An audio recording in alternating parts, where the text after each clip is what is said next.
نحمده ونصلي على رسوله الكريم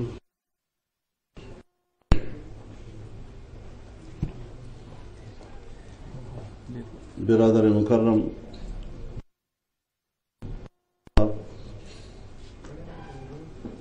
اس سیمینار میں تشریف فرما تمام اکابرین، نوجوان، میرے بھائی، میرے بہنیں،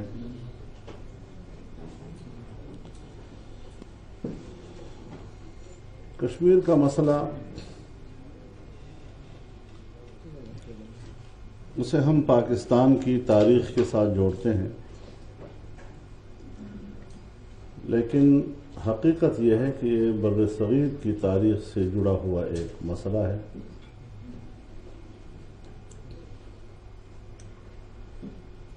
باتیں ہو رہی ہیں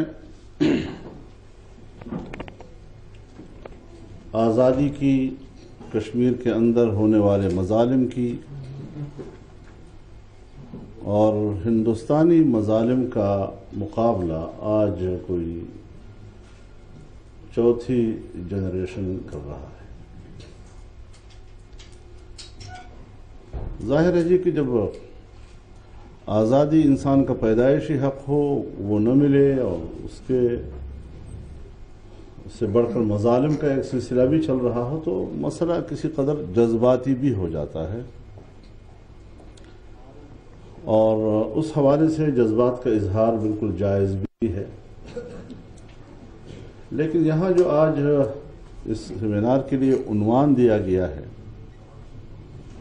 کہ اس عقدے کو کیسے حل کیا جائے، ہم کیسے آگے بڑھیں،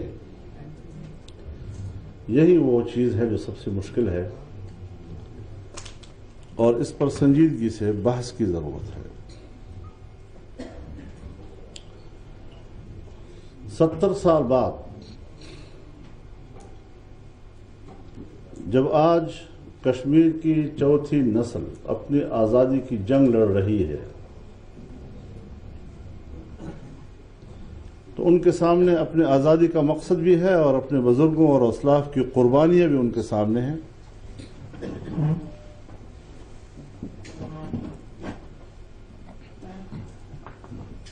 میں کسی زمانے میں ہندوستان گیا تھا، وہاں ان کے کچھ تھنک ٹینک کے لوگوں کے ساتھ بات ہوئی تھی میری، تو انہوں نے کہا کہ آپ 3 جنگیں لڑ چکے ہیں اور ملک توڑوا چکے ہیں، اور آپ کشمیر حاصل نہیں کر سکے۔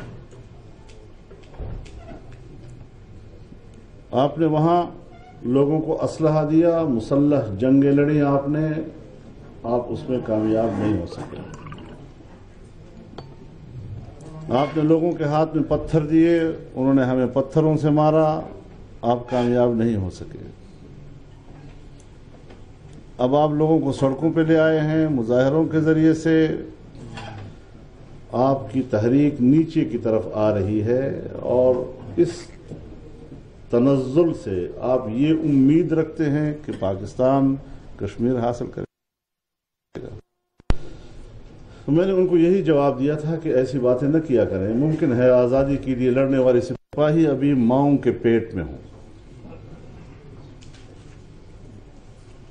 تحریکیں جو ہیں اس کے لیے کوئی مدت متعین نہیں کی جا سکتی، اس کا کوئی ٹائم فریم نہیں ہوا کرتا۔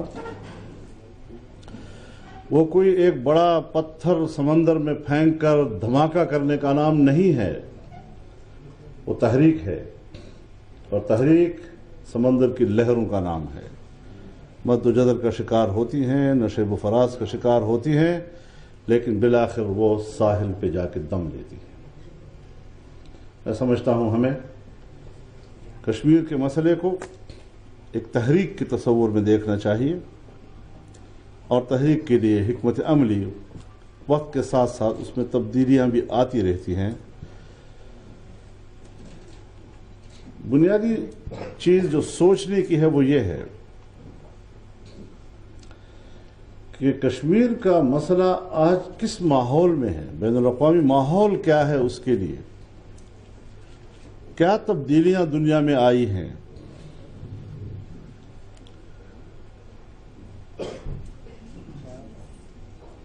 گریٹ گیم چینجرز کیا ہیں اس وقت، اس کے اثرات ہمارے اوپر کیا ہیں، بین الاقوامی تغیرات کیا ہیں، بین الاقوامی انقلابات کیا ہیں.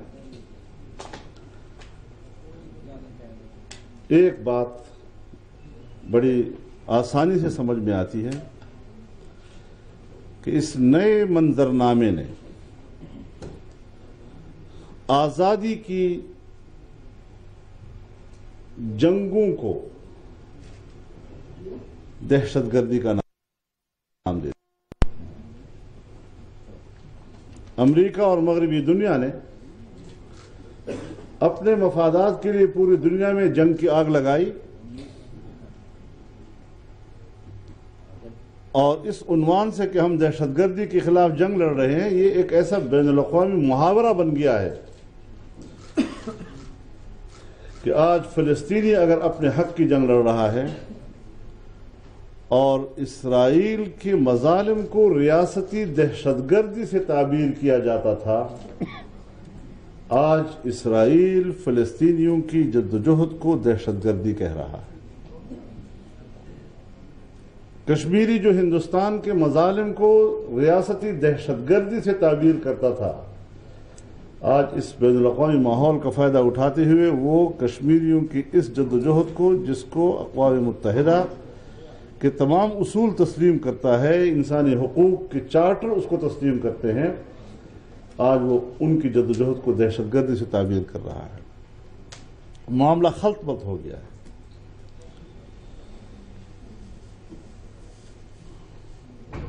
پھر اس وقت جو دنیا میں جنگ ہو رہی ہے،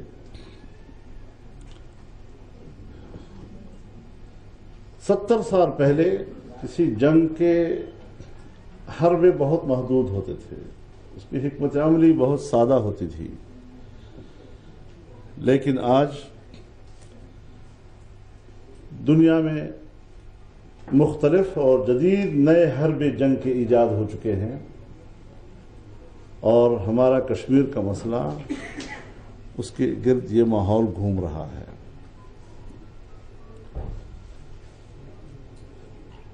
کسی زمانے میں جنگ کا ایک باقاعدہ معروف ایک کمانڈ سینٹر ہوا کرتا تھا.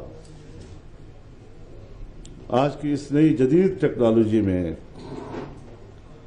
جنگ کا کوئی متعین معروف کمانڈ سینٹر موجود نہیں ہے. کہاں سے کمانڈ کیا جا رہا ہے، آج اس کو بھی تلاش کرنا شاید لوگوں کے لیے بہت مشکل ہو جاتا ہے. جنگ میں جنگجو لوگ نشانہ بنتے تھے. آج کی اس نئے ماحول میں عام انسانی آبادی نشانہ بن رہی ہے. اتنا بارود پھیل گیا ہے، اتنی جنگ کے طریقے بدل گئے ہیں، مسجدوں میں، جلسوں میں، اجتماعات میں، جلوسوں میں، وہاں جو دھماکے ہوتے ہیں، پھر اس کے بعد جو بمباریاں ہوتی ہیں، ڈرون حملے ہوتے ہیں. میرے خیال میں جتنا عام انسانی آبادی آج کی اس جنگ میں اور اس ماحول میں متاثر ہو رہی ہے، جس کو آپ انسانی نسل کشی سے تعبیر کر سکتے ہیں، یہ اس ماحول میں ہے جس میں آج ہم اور آپ گزر رہے ہیں. اس سے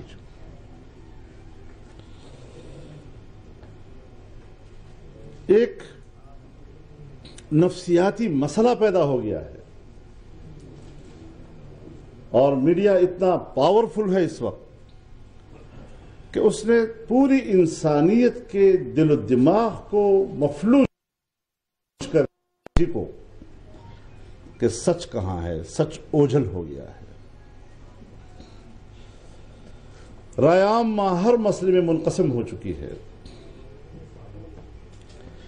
نئی جنریشن کو مسئلے کو سمجھنے میں دقتیں پیش آ رہی ہیں. اس کے پاس صرف جذبات رہ جاتے ہیں اور مسئلے کا ادراک اس میں بہت دقتیں ان کے سامنے آ رہی ہیں. غیر یقینی کیفیت اس وقت دنیا میں موجود ہے. ہم اس ماحول میں اس وقت چل رہے ہیں اور گزر رہے ہیں. کشمیر کا مسئلہ ان حالات سے گزر رہا ہے اس وقت.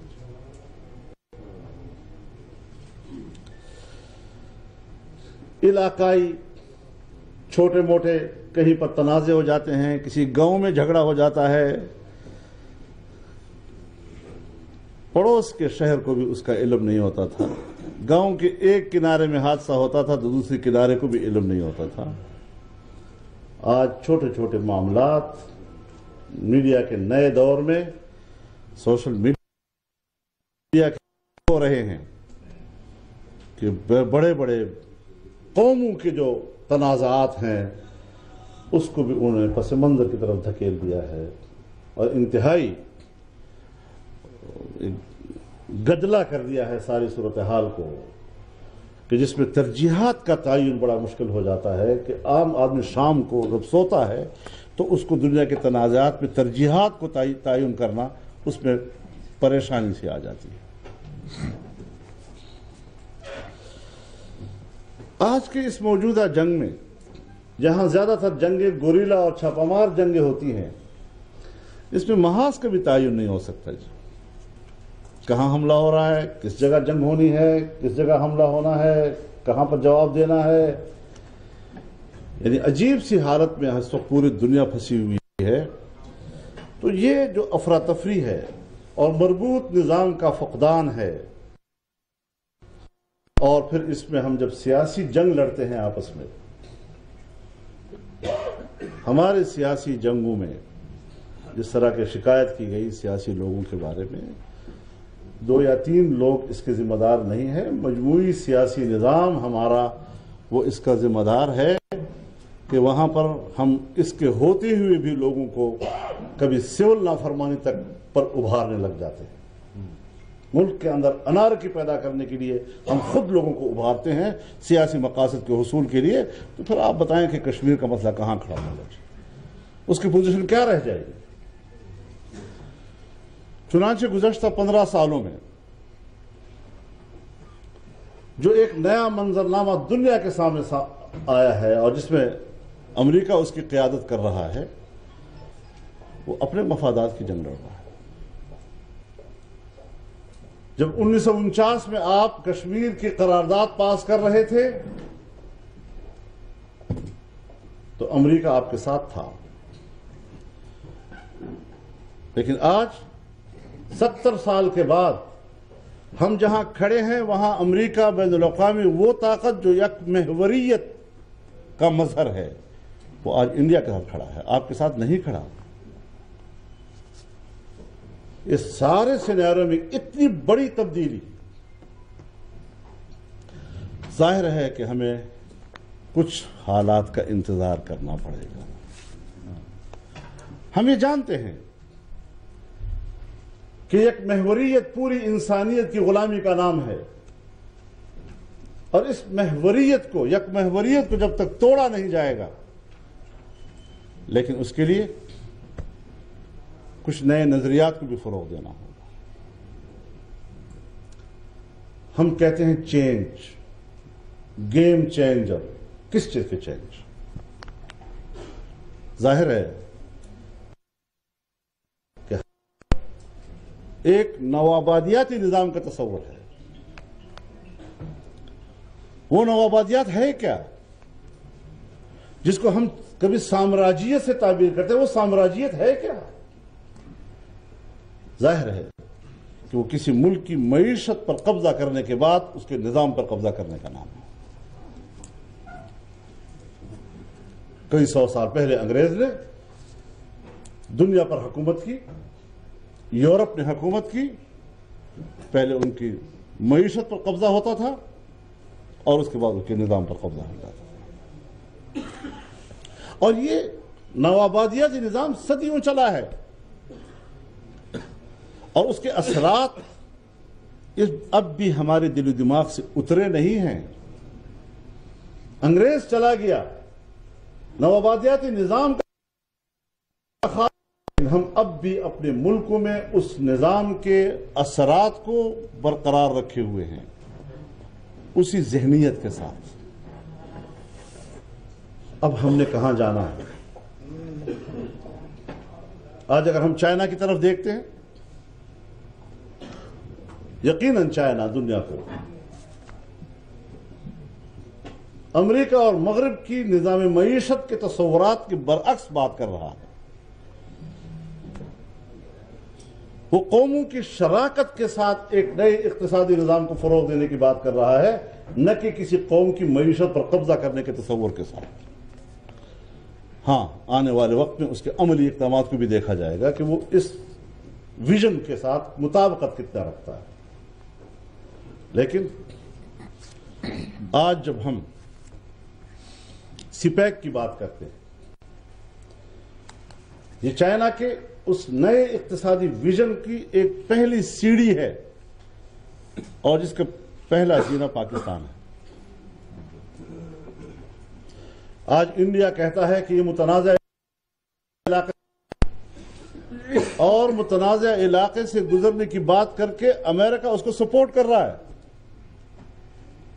ہم اسی امریکہ سے پوچھتے ہیں کہ جب منگلا ڈیم بن رہا تھا اس وقت تو آپ نے متنازع علاقے میں اس کو سپورٹ کرنے کی بات کی تھی، آپ کے تعاون سے بنا تھا.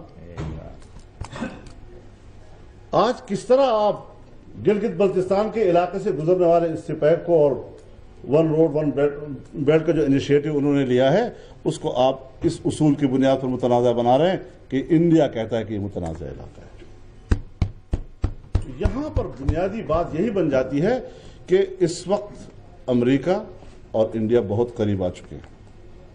اس سے آگے جائیں، آج ہم بیت المقدس کی بات کر رہے ہیں کہ اسرائیل نے اس کو دارالخلافہ بنایا یا امریکہ اپنا سفارت خانہ وہاں منتقل کر رہا ہے. بنیادی اصول کی بات ہم نے کرنی ہے کہ کیا اقوام متحدہ یا سلامتی کونسل نے بیت المقدس کو اسرائیل کا جغرافیائی حصہ تسلیم کیا بھی ہے؟ نہیں کیا. آج بھی وہ ایک مقبوضہ علاقہ ہے، اسرائیل کا مقبوضہ علاقہ کہلاتا ہے.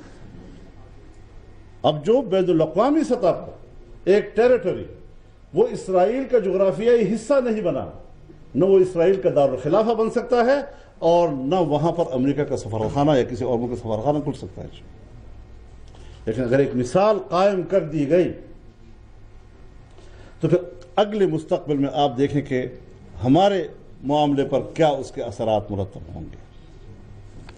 لیکن ایک چیز جو تھوڑی سی ایک روشنی کی رمق ہے جو ہمیں نظر آ رہی ہے، اور آپ میری رہنمائی فرمائیں گے بلال صاحب، کہ قرارداد آئی سلامتی کونسل میں ابھی چند روز ہوئے.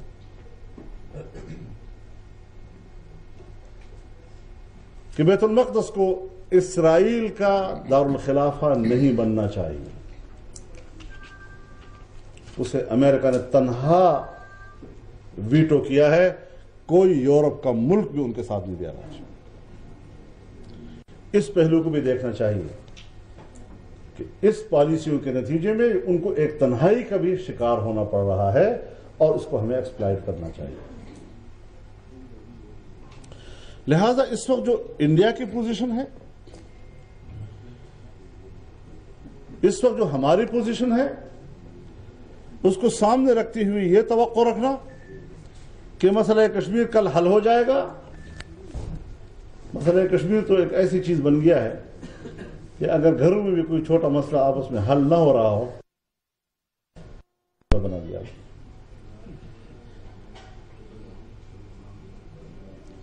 اور اس کی ذمہ داری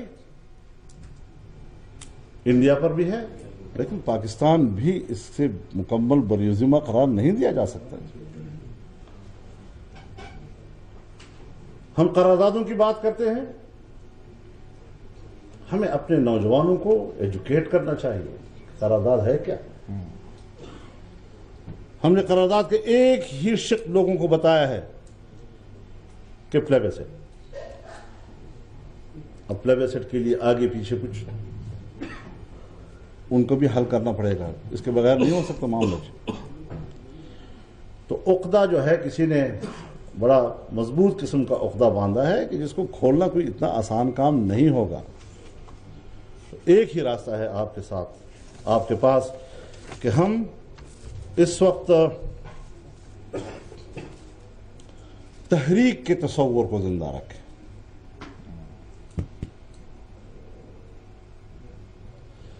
اور اس کو ہم کس طرح منظم کریں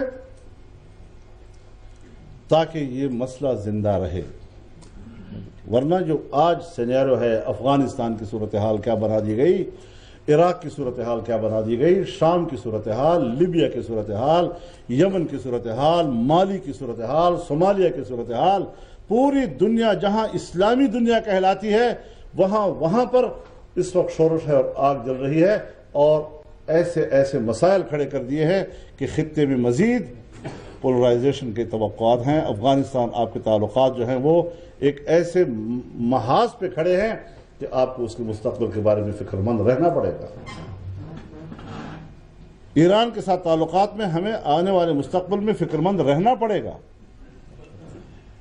اگر آج ہمارا پڑوسی افغانستان برادر اسلامی ملک پاکستان کے بجائے پرو انڈین کردار ادا کر رہا ہے، کیا صرف تنقید کرنے سے کام مکمل ہو جائے گا؟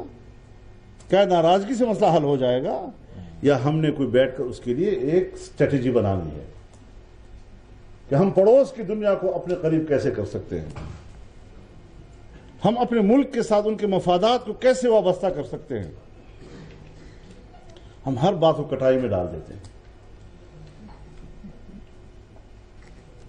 تو یہ ساری چیزیں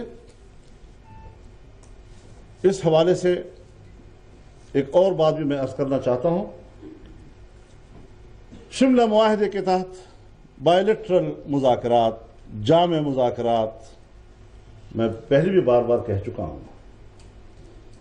کہ جامع مذاکرات کا معنی یہ ہے کہ ہر شعبے میں کوئی اختلاف ہو تو ہم باہمی طور پر اس کو طے کریں، لیکن جہاں تک تعلق ہے کشمیر کے مسئلے کا، کشمیر کے مسئلے پر دو طرفہ مذاکرات کا اصول ہمیں تسلیم، لیکن یہ کسی بین الاقوامی فورم پر مسئلہ کشمیر کو لے جانے میں رکاوٹ نہیں ہے، اس لیے کہ اس میں بین الاقوامی قراردادیں انوالو ہیں۔ جب بین الاقوامی قراردادیں اس میں انوالو ہیں تو میں آپ کو سپورٹ کرتا ہوں کہ ہم کسی بین الاقوامی فورم پر لے جا سکنے کا نہیں ہے، اس میں کوئی رکاوٹ نہیں ہے، اصولی طور پر کوئی رکاوٹ نہیں ہے، لیکن کیا ہم بین الاقوامی سینیریو میں کسی بین الاقوامی فورم پر لے جانے کے قابل بھی ہیں یا نہیں؟ مطلب یہ ہے جس حد تک طے ہے معاملہ، کہیں اوری اوپن تو نہیں ہو جائے گا، دنیا کی جو ترجیحات میں تبدیلی آئی ہے کہیں ان کی بھینٹ تو نہیں چڑھ جائے گا۔ تو یہ بھی کوئی ایسا آسان معاملہ نہیں ہے گو کہ ہمیں حق پہنچتا ہے کہ ہم بین الاقوامی فورم پر اس کو لے جائیں۔ اسی طریقے سے اصول اور مفاد، میرے دوست ناراض نہ ہوں، میں بڑی صراحت کے ساتھ پہلے بھی کہہ چکا ہوں اور آج پھر دہرانا چاہتا ہوں کہ ہمارا جو دعویٰ ہے وہ سیاسی ہے، اصول پر مبنی ہے، کشمیری عوام کو حق خود ارادیت دیا جائے، وہ خود فیصلہ کرے اپنے سیاسی مستقبل کے بارے میں، لیکن اس پر جو ہم دلیل پیش کرتے ہیں وہ دلیل مفاد کی دلیل ہے۔ پاکستان، کشمیر ہمارا شہرگ ہے، کشمیر ہماری دفاعی لائن ہے، کشمیر بہت بڑا معاشی طاقت ہے ہماری، کشمیر سے ہمارا پانی آ رہا ہے، اس لیے ہمارے لیے اہم ہیں۔ یہ ساری چیزیں پھر پاکستان کے مفاد کی جنگ ہے، پھر یہ اصول کا معاملہ بیچ میں پس منظر میں چلا جاتا ہے۔ لہذا جب دعویٰ آپ کا اصول کی بنیاد پر ہے تو دلیل بھی آپ کے اصول کی بنیاد پر ہونی چاہیے، اور جب ہم اصول اور مفاد کو خلط بلط کریں گے، ظاہر ہے جی مفاد میرا یہی ہے جو کہا جا رہا ہے۔ مجھے خوشی ہوگی جب کشمیر پاکستان کے ساتھ ہوگا اور میں ان کے سارے جو نعمتیں ہیں وہ پاکستان استعمال کرے گا، اس سے بڑھ کر ہمارے لیے اور کیا اسی لیے تو ہم جنت نظیر کہتے ہیں۔ ایک عرب ملک میں گیا، ایک وہاں کے حکومتی ایک بڑے اہم آدمی سے انہوں نے کہا جی کشمیر پر کیا جنگ ہے آپ لوگوں کی؟ میں نے کہا جی کشمیر ہماری نظر میں جنت ہے، اور جنت کافر کو نہیں دی جاتی، وہ مسلمانی کے لیے ہوا کرتی ہے۔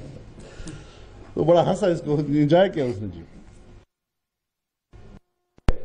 کہ ہم اس حوالے سے اس بات کو ضرور دیکھیں، اور اس پر صرف عبداللہ گل صاحب ذمہ دار نہیں ہیں، چونکہ ان کو میں جانتا ہوں کہ مرحوم جنرل حمید گل صاحب جو ہیں وہ کشمیر کے بارے میں کیا جذبہ رکھتے تھے، اور وہی ان کی طرف منتقل ہوا ہے. ہم ان کو خراج عقیدت پیش کرتے ہیں اس حوالے سے. میں نے ان کو بہت سے سیمیناروں میں سنا، بہت سے پروگراموں میں سنا، میں نے ان سے اختلاف رائے بھی کیا.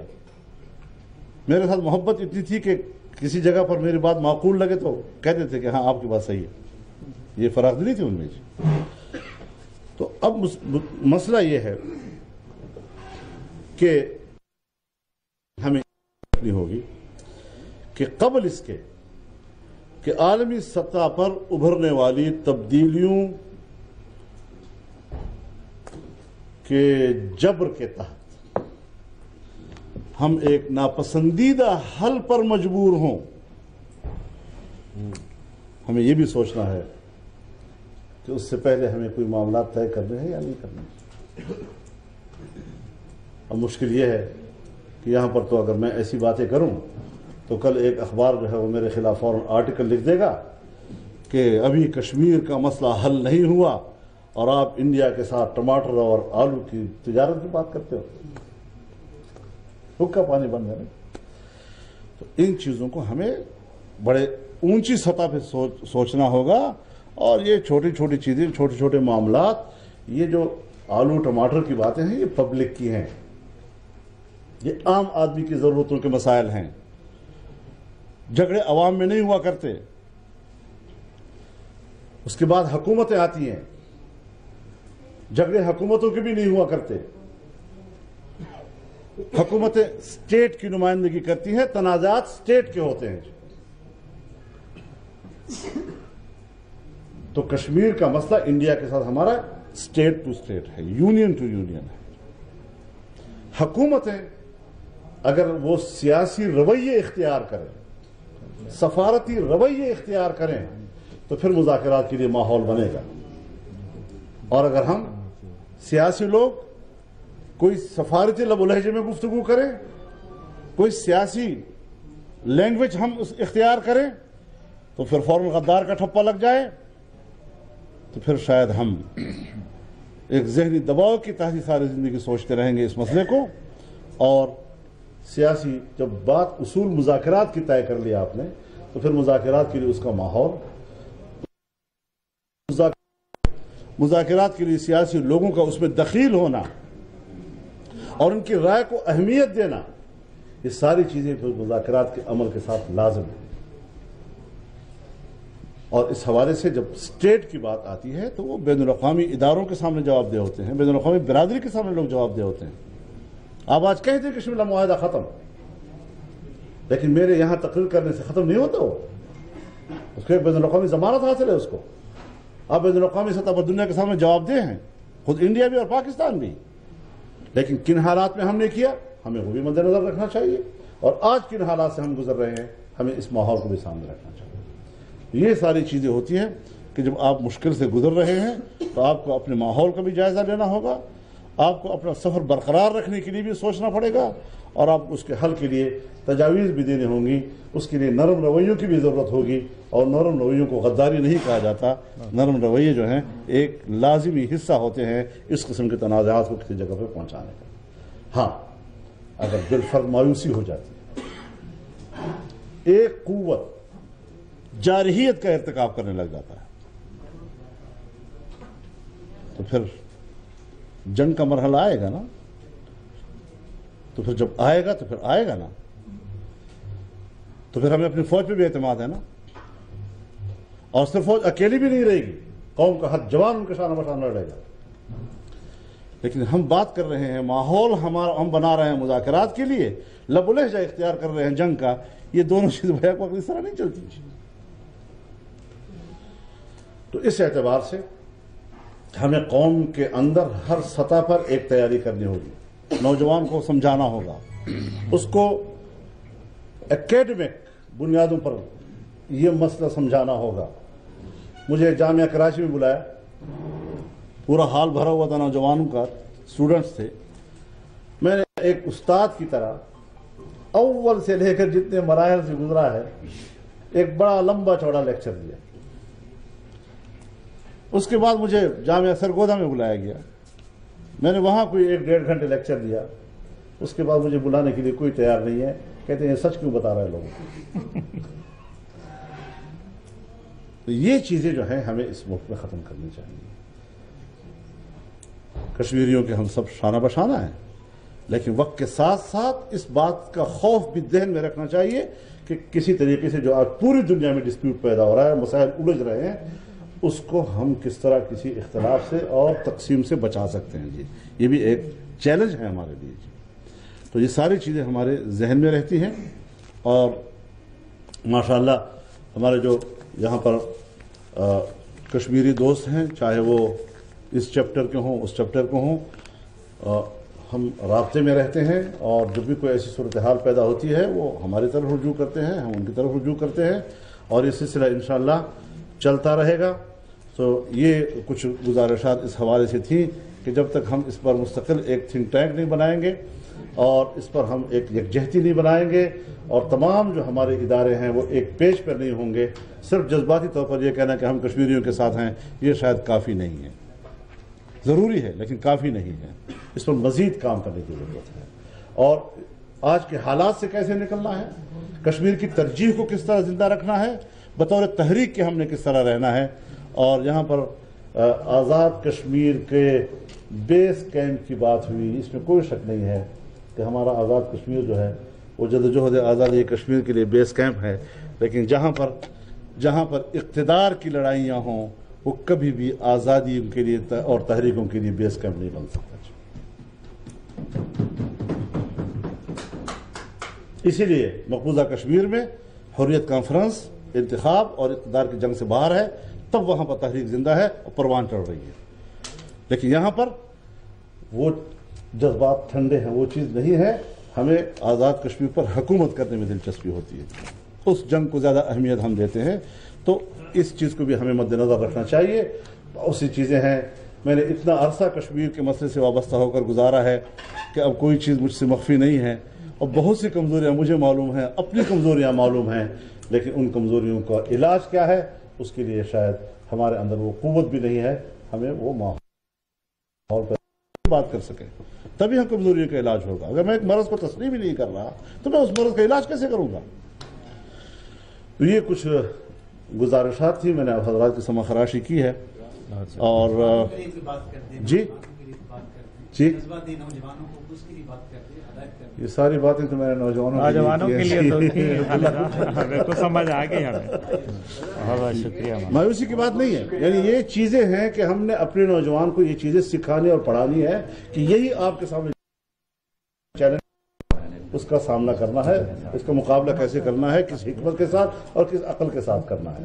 اللہ تعالیٰ ہمیں توفیق عطا فرمائے اور کشمیر کی آزادی کی نوید اللہ تعالیٰ ہمیں سنائے تاکہ ہم ایک آزادی کی جشن منائیں.